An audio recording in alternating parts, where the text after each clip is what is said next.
If you're looking to create, grow, and sustain your wealth, download and subscribe to the Pain Points of Wealth podcast at BeBullish.com with Bob, Ryan, and Chris Payne. It's your podcast for market insights, money tips, and real talk on the economy. Download and subscribe at BeBullish.com. It's the 77 WABC News Hour. Talking the news with Noam Laden. All the news you need to know with Joe Nolan, traffic, Justin Ellick, sports. And now, Talking the news with Noam on 77 WABC. Yes, that's me. Good morning. It is Thursday, March 12th. Your forecast from the 77 WABC Weather Center. It's a complicated forecast. So showers this morning, then temps dropped drastically throughout the afternoon. We could see snow showers this afternoon into tonight. So the high 60, but by this afternoon we'll be in the 40s. So fun day ahead. Tonight and overnight, some clouds, low 33. And then Friday, rain, mostly cloudy, high 48. If you're walking out the door with us right now, 54 and cloudy in Rye up in Westchester, 56 and cloudy in Rumson over in New Jersey, and it's 58 and cloudy right outside our Midtown studios. This is the Top 5 at 5. It's been a really busy overnight in the skies over Tehran. Are you ready for some weather whiplash? Mayor Mamdani gets an earful at a rent ripoff meeting in the Bronx. A cold case murder on Long Island solved. And we hear from the hero cops who tackled two would-be terrorists. All right, let's get into it at 5:01. I was wearing shorts and a T-shirt yesterday afternoon. I was taking the dog for a walk, and then I looked at my weather app, and I said, oh boy, this fake spring, as people have been calling it over the last couple of days, it's been awfully enjoyable.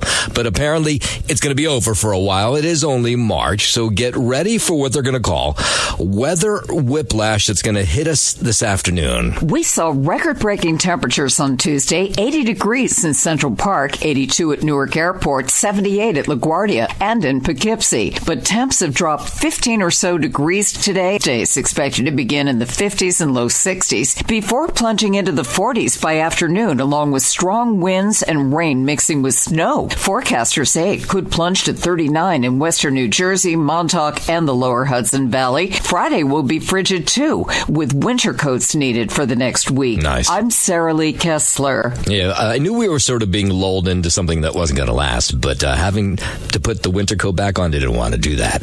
In a big blow to the city, Moody's downgrading the Big Apple's financial outlook. Moody's is one of the world's most important credit rating agencies, attributing its outlook now in the downgrade to Mayor Mamdani's plan to use $1 billion in New York City's rainy day funds to help plug a $5.4 billion budget hole. It's seen as a wake-up call to the city about its financial footing. Moody's is maintaining its Aa2 credit rating for New York, so that means the negative outlook won't have an immediate effect anyway on the city's ability to borrow more money. A memorial now sits outside Brookdale Hospital in Brooklyn to remember 4-year-old Zachariah Padilla. The 4-year-old, he was killed in a hit and run last week outside the hospital, the same one that he was born in, by the way. So his father last night, Jose Padilla, set up this memorial because they haven't found the driver who hit and killed his son. Of course, he wants that to happen ASAP. It's bad. It's a terrible feeling. We don't wish this upon any children, anybody. I'm going to miss a lot of days, a lot of birthdays, a lot of celebration, him growing up. And I'm going to miss him grow. I'm going to miss him be him.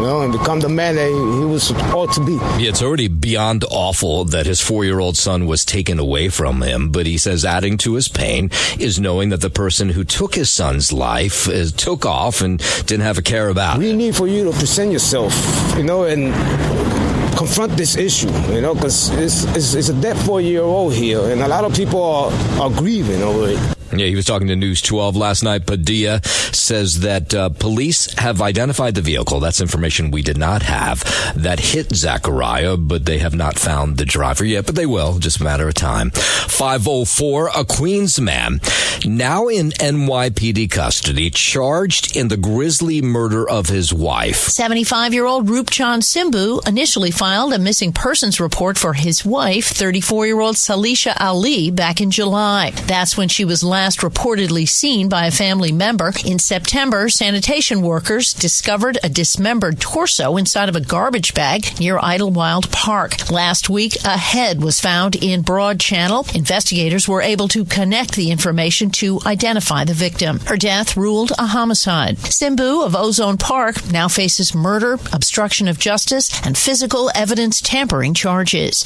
In New York, I'm Liz Warner. Yeah, and we're going to hear from Simbu's neighbors about what they thought about him and whether they always thought he was a suspect. That's going to come up after 5:30 this morning. 3 Salvadorian nationals back on the street today after their arrest for possessing Molotov cocktails out on Long Island. Suffolk County DA Ray Tierney is hopping mad about their release, noting in a strongly worded statement that because he's charging the trio with a weapons count, the men are not bail eligible, despite facing 7 to 10 years in prison.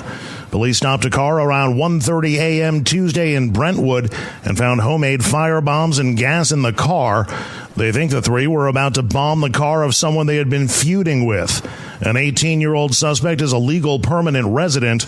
The other 2, both 20, have no legal status in the U.S. In New York, I'm Andrew Whitman. Okay, so lots of times people say, Noam, you don't have enough stories that have good endings. So here's one. A 77-year-old Brooklyn man who's been missing for nearly a week found a dozen miles from his home. He's going to be okay. Vincente Lima disappeared last Wednesday after leaving his home in Bushwick to collect cans. It was something his family said he liked to do almost every single day. When he didn't come back for dinner that night, his family, of course, became very worried.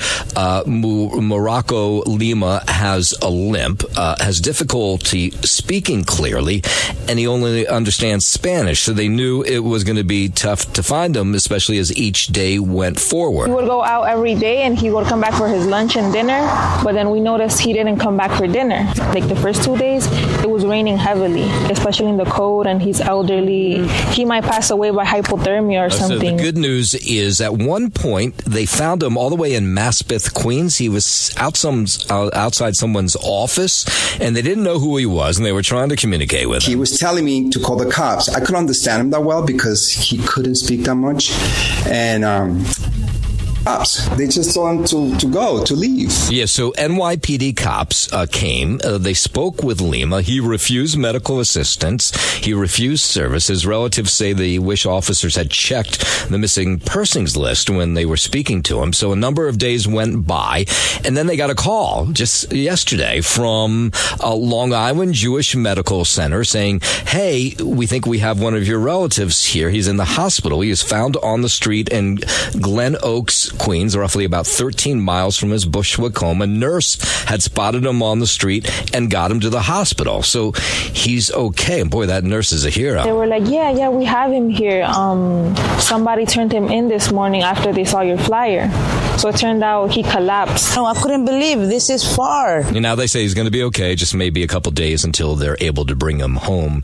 Great job done by that nurse who spotted him and brought him to the hospital. WABC News Time 509. I can confirm what Joe Nolan said about the fog. Boy, the ride in this morning, it was like being in a creepy horror film. I mean, the fog was really thick, so take it slow this morning. Let's go overseas.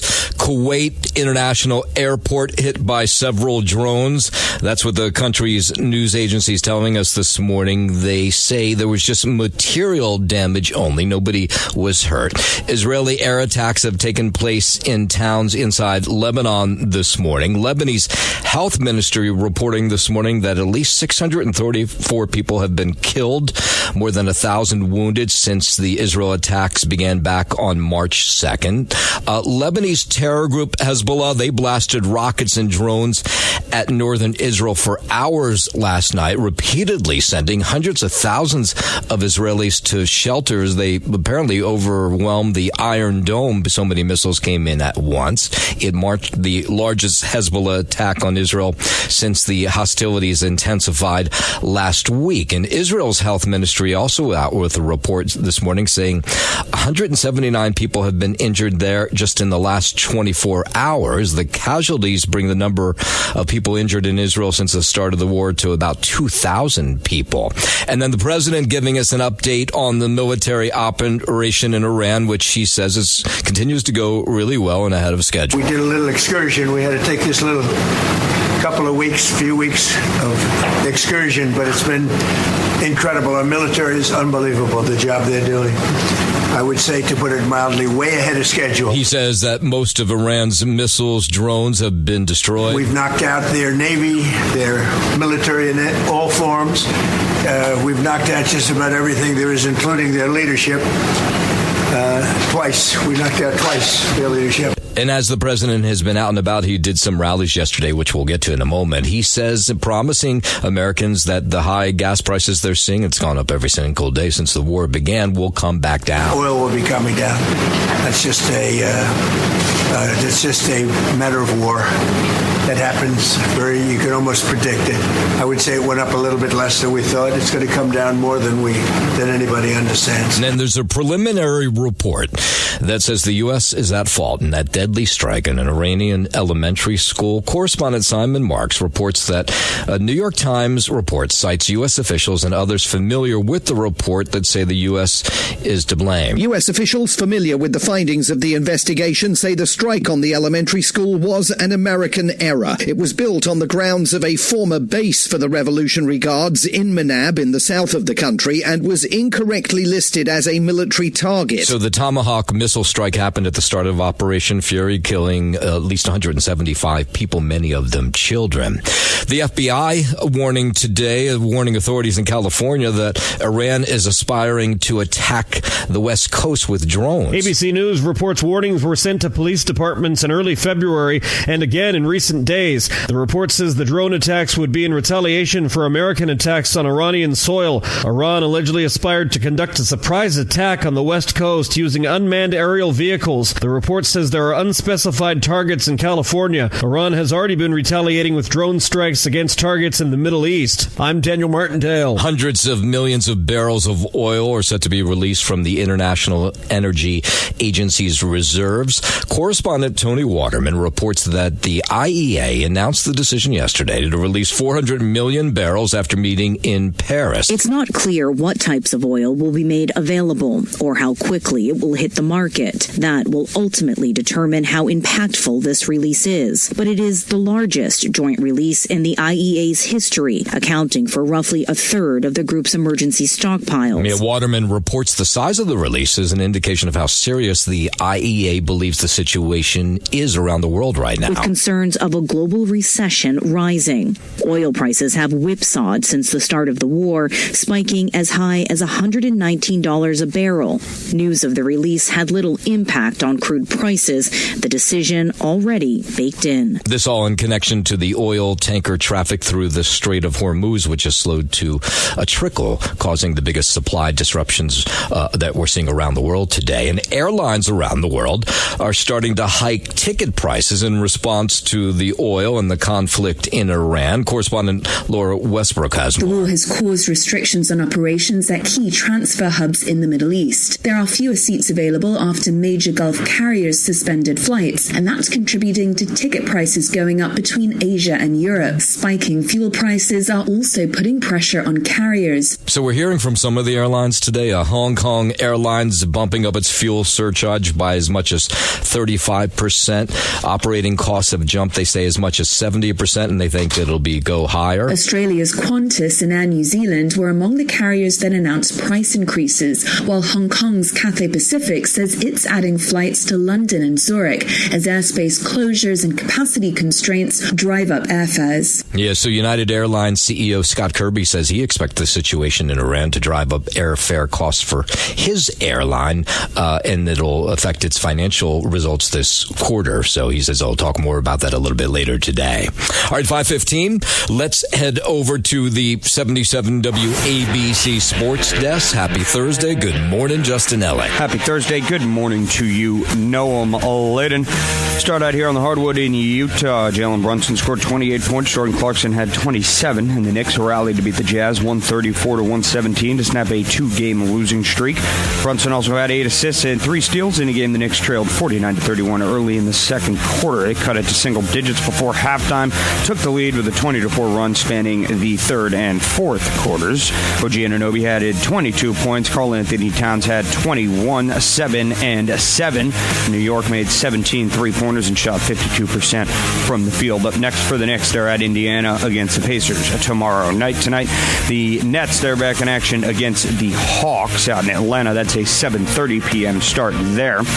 College basketball, Big East men's basketball tournament at MSG. Your quarterfinals are set for today, starting at noon. The Johnnies will get going. St. John's 11.5-point favorites against Providence. And later on, Game 2, Creighton versus Seton Hall. The Hall there, 2.5-point favorites at 2:30 p.m. And then tonight, 7 p.m., it's Xavier and UConn. UConn there, 15.5-point favorites before Georgetown and Villanova go at it at 9:30. Nova there, 8.5-point favorites. Head to the ice. Look ahead. Flames and Devils will get going in New Jersey at 7 p.m. tonight, and the Rangers are out in Winnipeg against the Jets. That's at 8 p.m. And Team USA in the World Baseball Classic advanced out of pool play and will face Canada tomorrow night in the tournament's quarterfinals, averting that disastrous flameout thanks to Italy's 9-1 victory against Mexico last night. So all that math we were trying to work out yesterday, it worked out in Team USA's favor. Oh, look at that. All right, yeah, that's good. How about that? So now we get to play Canada in baseball tomorrow night. You know, it would be ironic if Canada beat us in baseball like we beat them. It'd be a little bit of a revenge. Right? I mean, of course, it's just a baseball classic nobody cares about. But this is our pastime, you know. Yeah, that's true. They beat us in our pastime, we beat them in their pastime. That would be ironic. It wouldn't it now? That's your sports. I'm Justin Ellick on 77 WABC. WABC News Time 519. One of those Iranian soccer players who was granted asylum in Australia apparently changed their mind, wants to go back home. Australia's Home Affairs Minister Tony Burke says members of the national team were facing punishment in Iran for refusing to sing the country's national anthem. When those players were silent at the start of their first match in Australia, that silence was heard as a roar all around the world. So the thought was if these players went home, they could be murdered for not singing the national anthem. But one of these players has changed their mind, wants to go back home. We responded by saying the invitation is there. In Australia, you can be safe, you will be welcomed, you will be at home. For everybody who was given that choice, I'm really glad we did that. And for the 7 people who took up that offer, we as a nation are lucky that you chose us. Yeah, so apparently the meetings when they asked for asylum between the Australian officials and the soccer team were incredibly emotional. I can't begin to imagine what people have been weighing up. And as Australians, I think a lot of us would just wish the context was something fundamentally different. Yeah, so the Iranian soccer team just happened to be competing in Australia for the AFC's Women's Asian Cup when the war broke out. 5:20, Texas Senator John Cornyn says it's time to reform the filibuster in order to pass the Save America Act. This is the act that would force people to show their ID when they show up to vote. A voter security plan that John Cornyn says just seems obvious to him. Only American citizens get to vote. You got to show voter ID, which enjoys broad bipartisan support on every poll that's ever been taken. Texas senators accusing Democrats of weaponizing the Senate's rules to block the Save America Act to fund the Department of Homeland Security. And he says it just hurt the American people. The Democrats are reflexively opposing anything and everything that President Trump wants to do. And he says that polls show that Americans support the plan to restrict voting to only citizens. Meanwhile, Democrats trying to stop President Trump's plan to redefine birthright citizenship. Leading the charge, California Senator Alex Padilla says the Constitution is clear. It doesn't matter if your ancestry goes back to the Mayflower or if you're first gen like myself. If you were born on American soil, you're an American citizen. Now, the president's executive order, which was issued last January, is being challenged. The Supreme Court scheduled to hear arguments on the 1st of April.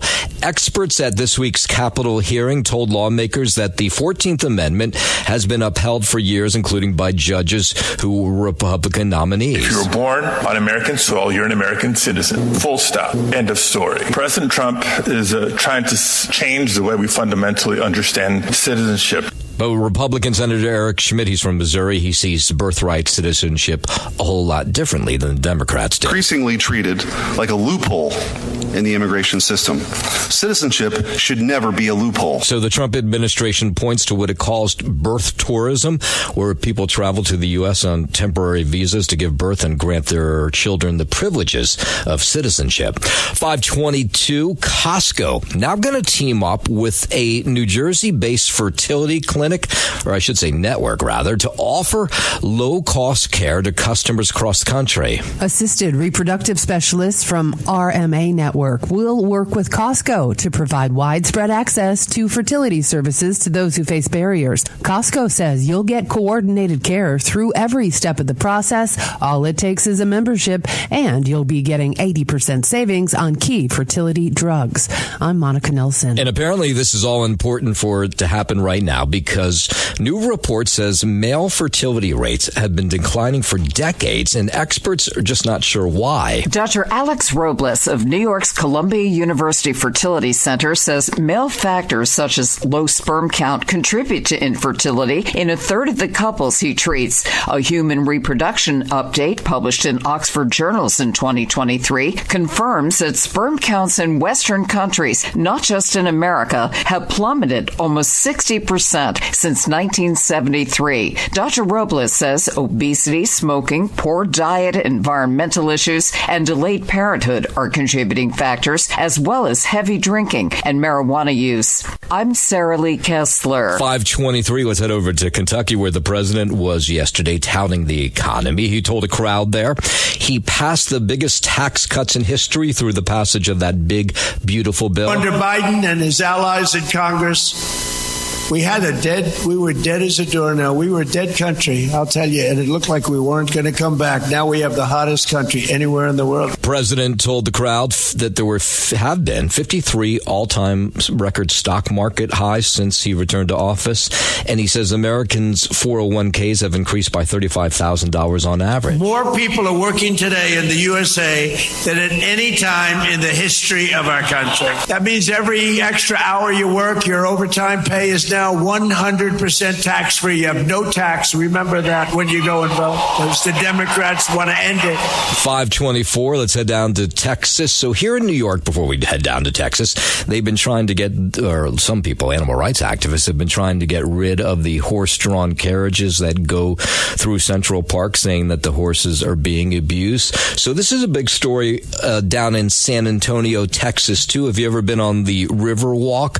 Well, they have the horse-drawn carriages on the River Walk there. And the city council is looking at a pilot program, just like they have here in New York, to replace them with electric vehicles. And apparently they're a little further along in the process. As far as transitioning to EVs, we're open to listening to any proposal, but we fundamentally believe that they're apples and oranges. So he's facing, and they are facing, the same pushback from the people who make their living with these horse-drawn carriages. The type of rider who's willing to pay $75 for a horse carriage ride, they're there for the experience of a horse. Yes, so the thought is, well, the electric vehicles, will they do the same thing? Because people love the idea of sitting back in the carriage with horses out front. That's why they're willing to pay big dollar for it. We go from a highly specialized, unique experience to one in which there's all kinds of competition, from limousines to Ubers. Yes, so they're facing the same struggles down in San Antonio that we are here in the city.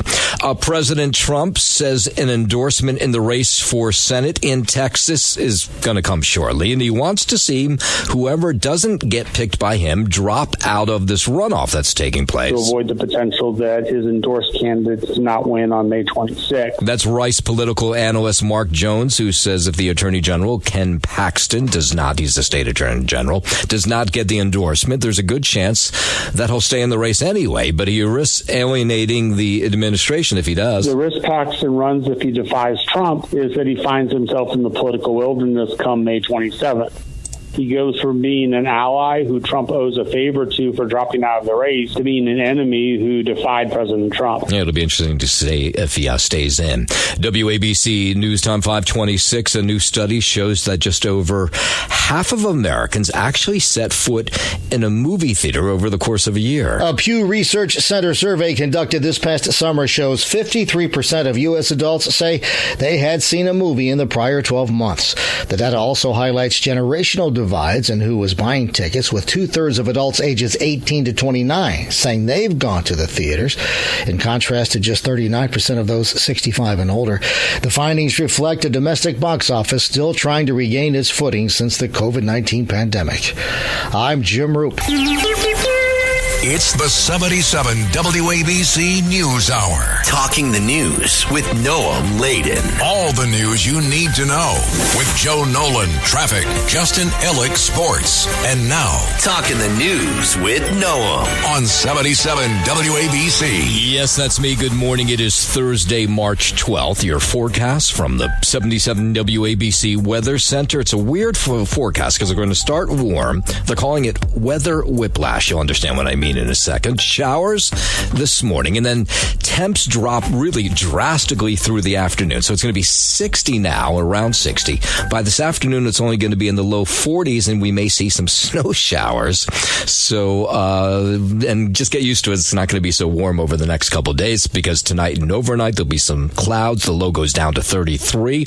And then Friday, rain, mostly cloudy. The high just 48. So if you're walking out the door with us right now, so happy you are. It's 54 and cloudy in Rye out in Westchester, 56 and cloudy in Rumson over in New Jersey, and it's 58 and cloudy right outside our Midtown studios. WABC News Time 541. We're finally hearing from those two members of the NYPD who were heroes on Saturday when they tackled those two would-be terrorists outside Gracie Mansion. It is NYPD Assistant Chief Aaron Edwards and Sergeant Luis Navarro. They spoke about the harrowing moments that unfolded in their quick actions to try and save lives. Now, if you weren't following the story, you're under a rock. These two would-be terrorists threw bombs at an anti-Muslim protest outside Gracie Mansion on Saturday. They did not go off, but these two police officers raced to tackle these individuals and warn everybody else about these bombs.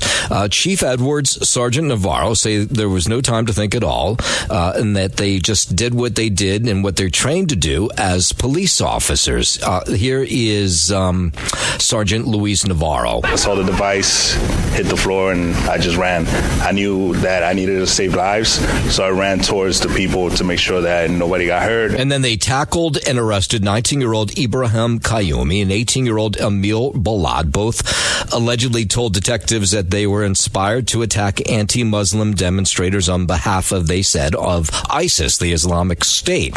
Within hours, there was these images of Edwards hurling that 3.5-foot barrier. I'm sure you've seen this picture by now. It's I guess, iconic.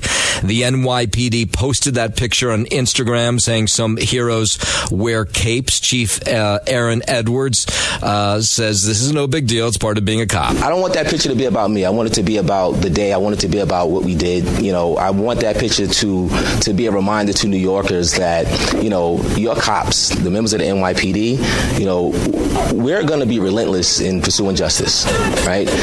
And there's going to be no obstacles. Nothing's going to stand in our way from protecting New Yorkers. Yeah, it's still a great picture, one I'm sure he'll hang in his living room. Sergeant Navarro says the police academy training they got came in really handy last week. We've spent 6 months in the academy. We've done countless of trainings. We've done counterterrorism trainings. We've done active shooter trainings. Everything that I've learned in my whole career culminated to that one moment. Yeah, an amazing job done by both those officers and the two Pennsylvania men who've been charged with attempting to carry out this ISIS-inspired attack here in the city. Apparently had considered other targets before driving into the city late Saturday morning with those homemade bombs in their car. Investigators searching a storage unit in Bucks County, Pennsylvania, where the two are from, say they discovered a notebook in which they wrote about soft targets like shopping centers minors, though no specific target was mentioned. And the teens apparently brought those improvised explosives to Gracie Mansion when they heard about this anti-Muslim protest taking place. The notebook and other evidence suggests the two had been planning some kind of attack for at least a week. 544, just this grisly murder out of Queens is the best way to describe it. Police say they've arrested the husband of the victim, whose remains were discovered last week in the Jamaica Bay Wildlife Refuge in Broad Channel. Police say 75-year-old Rupchan Simbu killed his wife last summer and then reported her missing. The victim, 34-year-old Salisha Ali, was last seen alive on July 13th. Simbu filed this missing persons report last summer. Detectives now believe he did so to cover his tracks after killing her. Police say the 75-year-old was the 34-year-old's immigration sponsor, and then there was some sort of relationship that ensued afterwards. Her torso was discovered in Queens last September, and then her head was discovered last Thursday. Simbu was arrested yesterday. Here's his neighbors, who say they didn't initially think he was the guy, but they say now it all makes sense. No, not really. They will sit outside on the porch in the summertime. Sometimes we see them having a beer and just hanging out, playing music, but otherwise than that, they seem normal to me. So for months, neighbors had been haunted by what had happened to Ali. When we gather a little bit of information of what happened, we were like, okay, this guy is scary. But then for a while, everything went silence, and we saw him living his life as normal, so we just thought that maybe he wasn't found guilty. Yeah, not normal anymore. He's behind bars. With Simbu gone, neighbors say they're relieved that he's off the block and behind bars. Me knowing him, he's a quiet man. Well, yes, that he's not just, I have a young daughter and, trying to raise a family here, and you don't want to live across from someone as dangerous as him. Yeah, what a sicko crime. In a moment, we'll take you to the rip-off rent meeting that took place in the Bronx yesterday. We'll get to that. But first, 546, let's head over to the 77 WABC Sports Desk, and here's Justin Ellick. Thank you, Noah Maleta, and we'll start out here in Utah. Jalen Brunson scored 28 points. Jordan Clarkson had 27, and the Knicks rallied to beat the Jazz 134-117 to snap a 2-game losing streak.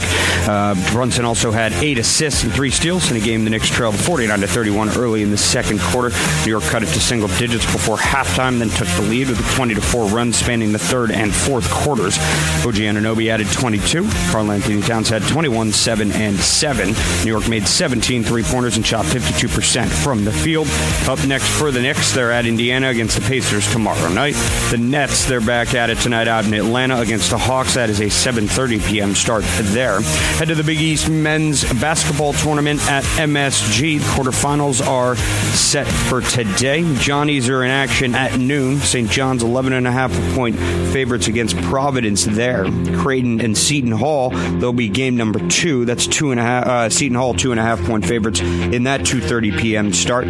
7 p.m. tonight, it's Xavier and UConn. UConn 15.5-point favorites in that contest, and the capping it off, it's Georgetown and Villanova. Nova there, 8.5-point favorites. That is a 9 p.m. tip-off tonight at MSG.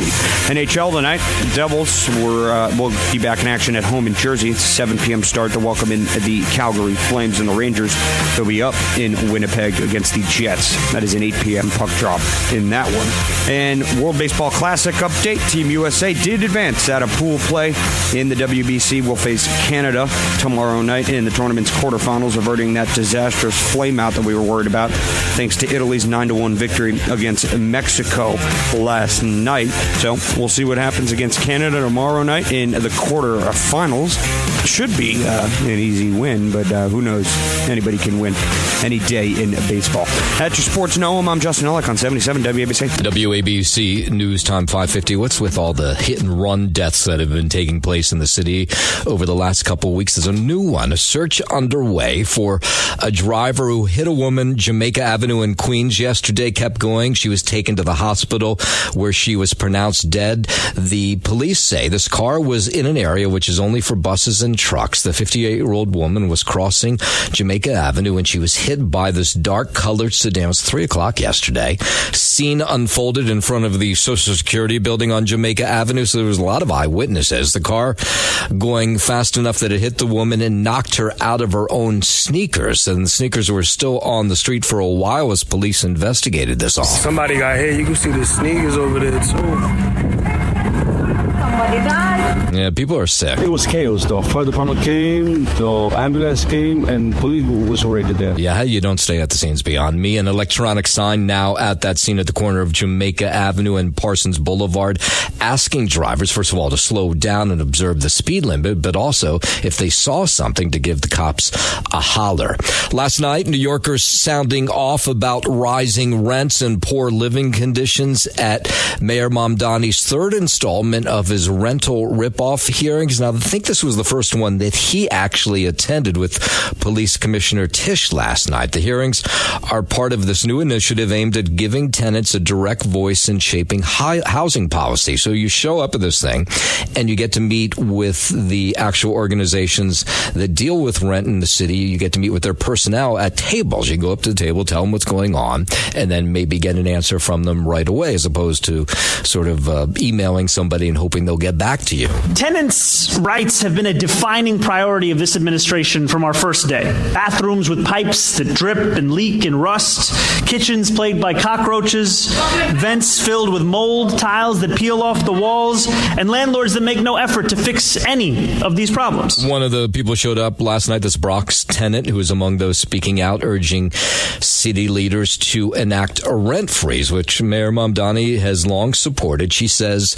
she pays her rent on time every month, but nobody makes any repairs that are badly needed. I've been in my building for 18 years. What happened with all that money that you have saved not doing my repair? Because I've been paying my rent, the repairs out of my own pocket. Now, they called this thing the rent rip-off hearings. There's going to be another one. Each borough is going to have one. But landlords showed up last night, too, saying, wait a minute, I am dealing with rising costs that are driving up my rent, and if they're going to do something like a rent freeze, I may be forced to sell what I have. And I remember so many of these landlords across the city, they're small-time owners. A lot of times they live in the building itself, like a two-story house, and they rent one part of it to help pay their mortgage.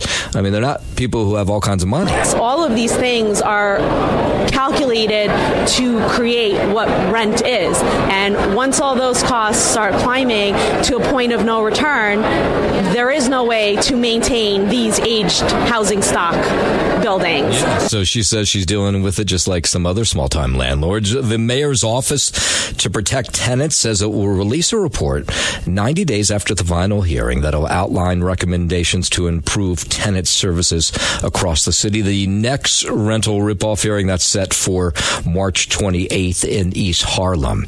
Let's head out to Long Island, where a chilling cold case that goes back 52 years solved on Long Island. It was sophisticated DNA technology that linked a former Oceanside sanitation worker to the murder of Barbara Waldman that took place all the way back in 1974. Waldman, at the time, 31 years old, was discovered on the second floor of her family's Oceanside home by her son, Eric. He was 5 at the time. He had just gotten off the kindergarten school bus, and he says, of course, he's happy that this crime has been solved, but he says that image of his mother in her home dead, that will never go away. I've had the image of my mom in my head since I'm 5.